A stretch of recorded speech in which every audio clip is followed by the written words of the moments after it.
Imagine leaving behind royal titles, palaces, and endless wealth for the Hollywood spotlight. Prince Harry and Meghan's £100 million deal with Netflix scrapped in a huge loss of revenue for the couple. Only to end up begging Paramount Plus for a low-budget lifeline. Harry and Meghan promised Netflix a golden dynasty of groundbreaking content, but instead delivered documentaries less thrilling than watching paint dry. This is the end of Harry and Meghan.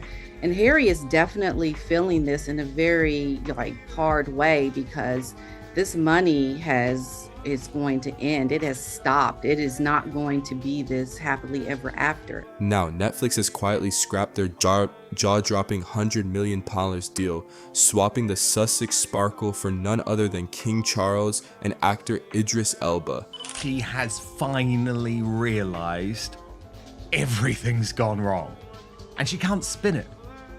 From what I'm told, Meghan Markle has been going through multiple stages of grief over the Netflix deal. Brutal doesn't even begin to cover it. From Oprah's heir apparent to Hollywood's favorite punchline, Meghan Markle's glittering empire is crumbling faster than anyone predicted, and Harry is trapped in a reality he barely understands. Netflix deal started with denial. It moved to desperation to change the situation with Ted Sarandos. Then it was anger, and we know what she gets like when she's mad. But how did it get this messy? Buckle up, because the truth behind Harry and Meghan's streaming disaster is more scandalous, embarrassing, and sarcastically entertaining than any royal drama we've ever seen. To lose one major Hollywood streaming deal is bad enough, but for two to go, well, there's no return.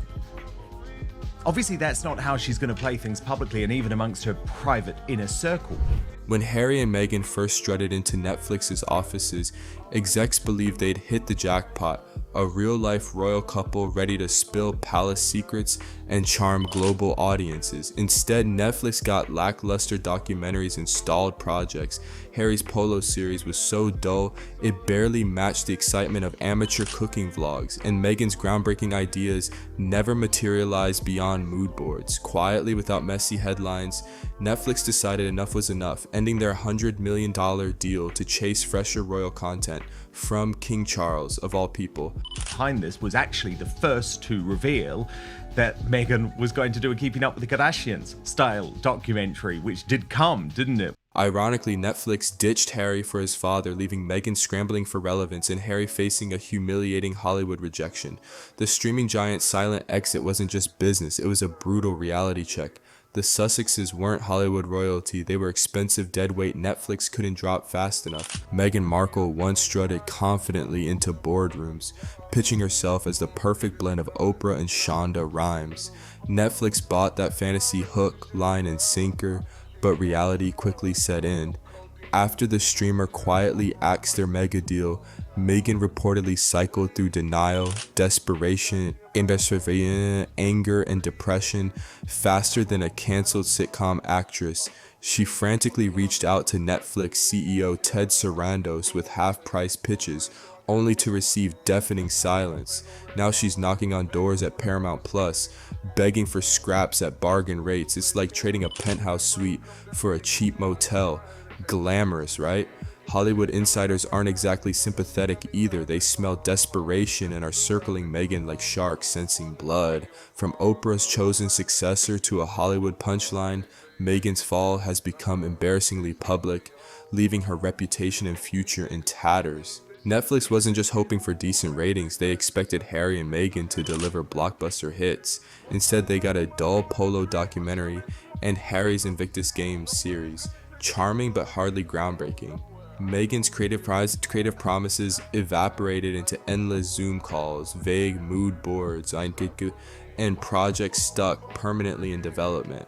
As viewership tanked, Netflix quietly prepared an exit strategy, unwilling to carry what insiders called expensive dead weight. Hollywood had finally realized that royalty doesn't equal ratings, especially when it comes without substance. Even worse, Netflix quickly pivoted, replacing Meghan with King Charles and Idris Elba, sending the humiliating message that Meghan's brand was not just replaceable but easily upgraded. Hollywood's patience ran out, exposing the harsh truth. Meghan wasn't media gold, she was a costly flop. In a town obsessed with success, Meghan learned the brutal lesson that Hollywood loyalty only lasts as long as the clicks keep coming. When Oprah Winfrey sat down with Meghan in 2021, it felt like a Hollywood coronation, an official endorsement from entertainment's queenmaker. Oprah's stamp of approval gave Meghan instant credibility, a rare golden ticket into Hollywood's elite circles. Fast forward to today, however, and Oprah is nowhere to be found, quietly distancing herself from Meghan's spiraling drama. Insiders whisper Oprah thrives on uplifting stories, not messy PR disasters, and Meghan's Hollywood reputation is messier than ever. Without Oprah's guiding hand and validation, Meghan's phone calls now reportedly go unanswered, leaving her with significantly diminished clout and evaporating relevance. In Hollywood terms, losing Oprah isn't just a minor setback, it's career-ending damage. Meghan's brand relied heavily on Oprah's support, but now she's painfully discovering that without Oprah, doors aren't just closed, they're locked. Oprah's silence is deafening, and Meghan's desperate hustle to reclaim her fading glory is becoming Hollywood's most tragic comedy. When Harry and Meghan swapped palace perks for a $14 million Montecito mansion, they were betting big on Hollywood money. Netflix's millions funded a lavish lifestyle, private jets, security teams, endless luxury, but now the streaming cash has dried up, leaving the Sussexes scrambling to fill a massive financial hole.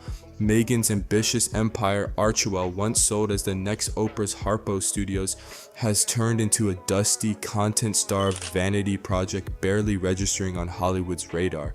Without Netflix footing the bills, their lifestyle is now a ticking financial time bomb. Friends whisper about frantic calls to accountants and even murmurs about downsizing their dream home. For a couple obsessed with image, selling the Montecito mansion would be the ultimate humiliation.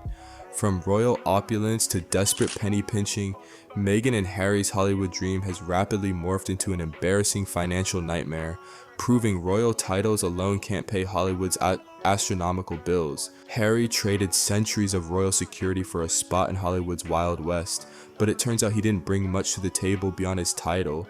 His Invictus Games documentary was heartfelt but a niche affair, and his polo series was so dry it could double as a cactus exhibit. Netflix execs reportedly scratched their heads, wondering why they'd paid 9 figures for horse footage and niche sports clips. Meanwhile, back at Buckingham Palace, Charles and William watched the Sussex saga unfold with growing alarm.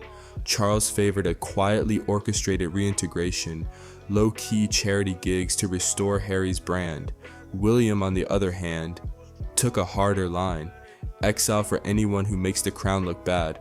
One royal insider put it bluntly: William doesn't care if Harry flips burgers at Wendy's.